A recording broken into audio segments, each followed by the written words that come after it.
Om Swastiastu. Perkenalkan, nama saya Putra Dimas Dery Ferdian Amalia, nomor absen 3 dari kelas SDME Pagi dengan NIM 23026120100276 dari Prodi Manajemen Bisnis. Pertama-tama saya ingin memanjatkan puja dan puji syukur terhadap kehadirat Tuhan Yang Maha Esa karena berkat rahmat-Nya lah saya diberikan kesehatan untuk dapat melakukan ulangan akhir semester kali ini.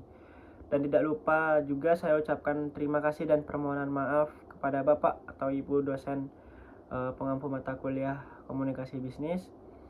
Terima kasih telah memberikan kesempatan saya untuk mengikuti ulangan akhir semester kali ini. Langsung saja, mari kita masuk ke materi yang akan saya bawakan, yaitu komunikasi bisnis. Dan di sini saya juga ingin menjawab pertanyaan dari soal UAS yang dibagikan minggu lalu. Pertama-tama, apa sih komunikasi bisnis itu? Komunikasi bisnis itu adalah proses pertukaran informasi dua belah pihak ataupun lebih, sehingga apapun yang diinginkan oleh pihak-pihak tertentu dengan komunikasi tersebut, kita bisa mendapatkan sesuatu yang diinginkan oleh perusahaan.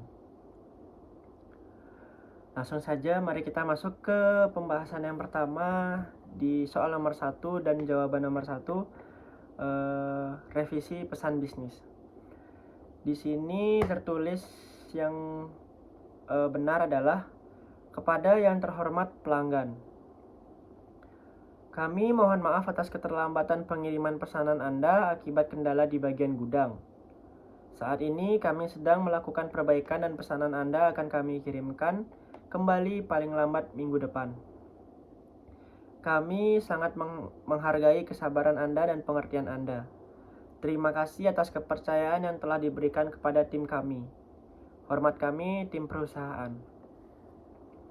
Jadi revisi pesan bisnis itu sangat penting, tapi sebelum direvisi alangkah baiknya penulis pesan bisnis atau penulis komunikasi bisnis itu diteliti terlebih dahulu, dicek terlebih dahulu.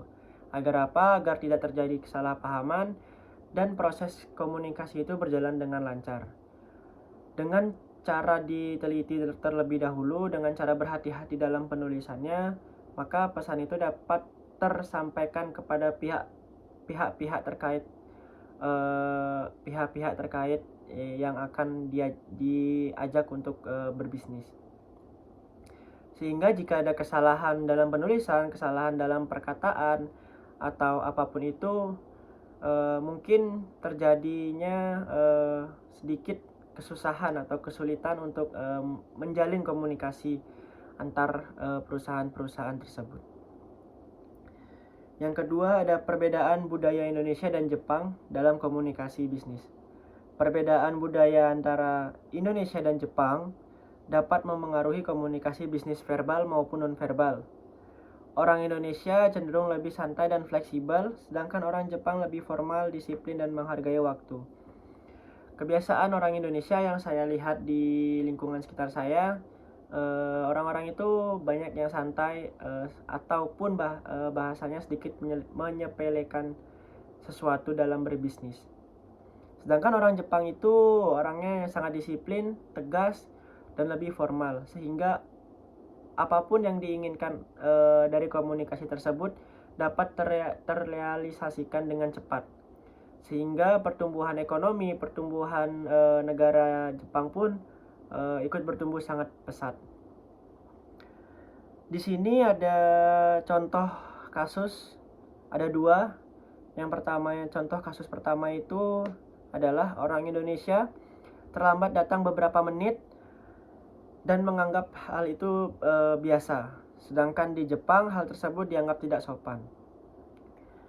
Orang Indonesia banyak menyepelekan sesuatu sehingga kedisiplinan mereka kurang, dan jika dia telat mungkin itu dianggap hal biasa karena cuma telat beberapa menit. Sedangkan di Jepang telat beberapa menit pun itu sudah menjadi hal yang sangat-sangat tidak sopan. Sehingga orang-orang di Jepang itu sangat-sangat menghargai waktu, disiplin keadaan, sehingga dia mendapatkan hasil kerja keras yang ia inginkan dengan perusahaan yang dia inginkan. Solusinya apa sih? Solusinya itu ya selalu tepat waktu dan memahami etika bisnis. Kita bisa mencontoh negara Jepang dalam beretika bisnis. Terus ada situasi yang kedua, contoh situasi yang kedua, kasus yang kedua yaitu orang Indonesia berbicara lebih langsung atau santai, sementara orang Jepang lebih menjaga kesopanan dan bahasa formal. Kalau dilihat-lihat di lingkungan sekitar itu orang Indonesia itu lebih blak-blakan, lebih langsung, tutup poin, tapi tidak pernah dikontrol untuk berhati-hati dalam berbicara, sehingga mengakibatkan terjadinya salah paham, persinggungan antar perusahaan, perselisihan antar perusahaan, karena terlalu langsung berbicara seperti itu.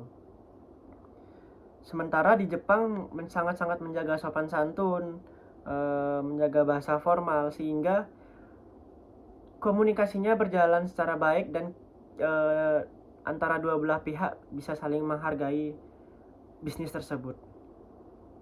Solusinya apa sih? Solusinya gunakan bahasa yang sopan, pahami budaya lawan bicara, dan hindari komunikasi yang terlalu kasar. Selanjutnya kita masuk ke jawaban nomor 3. Ada contoh bisnis profesional. Bisnis profesional ini biasanya digunakan di perusahaan-perusahaan besar untuk mengirimkan ide pertukaran bisnis atau ada saling campur tangan di beberapa perusahaan antar perusahaan lain. Contohnya yaitu subjek kita tulis dengan permohonan maaf atas keterlambatan pengiriman.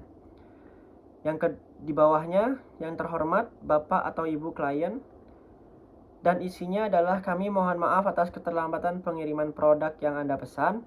Kendala operasional menyebabkan proses pengiriman mengalami penundaan. Kami sedang mengupayakan agar pesanan segera dikirim dan diperkirakan tiba dalam 2 atau 3 hari ke depan.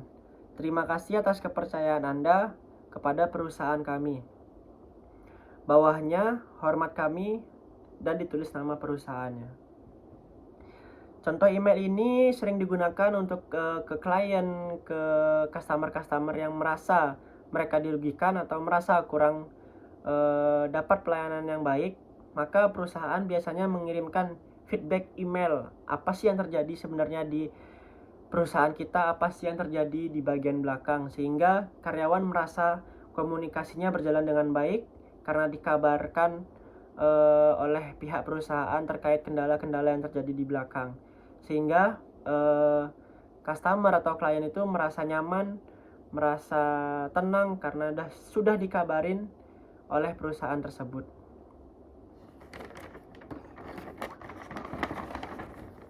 Yang selanjutnya, yang keempat, ada hambatan komunikasi dalam bisnis, yaitu ada 4 yang tertulis. Yang pertama, hambatan bahasa. Perbedaan bahasa menyebabkan salah paham. Ini biasanya terjadi di komunikasi bisnis antar negara, hubungan bilateral atau multilateral, sehingga bahasa mungkin kurang dipahami oleh beberapa pihak tertentu. Contohnya, karyawan asing sulit memahami instruksi kerja.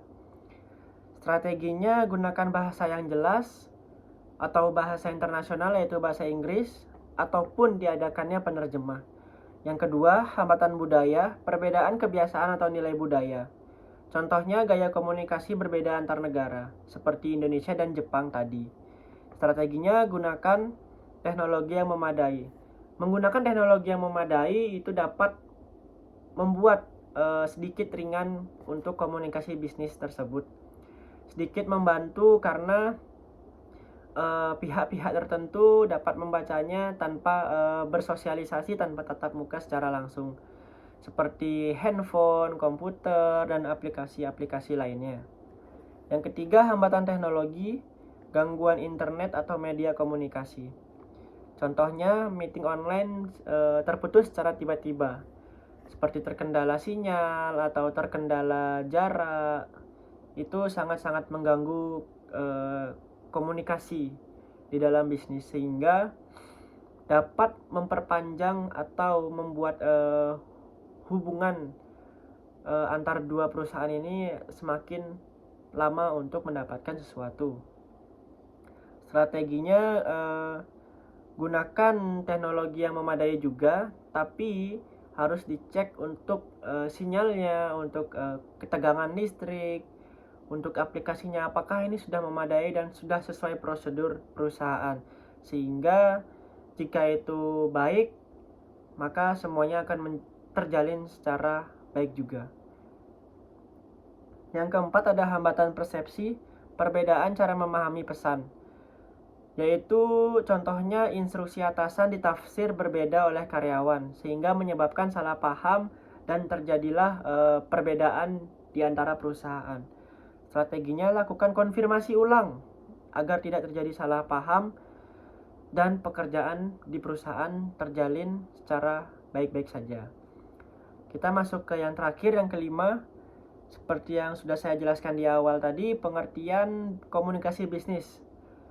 Di sini pengertian dan peran komunikasi bisnis itu adalah proses penyampaian informasi dalam organisasi untuk mencapai tujuan perusahaan.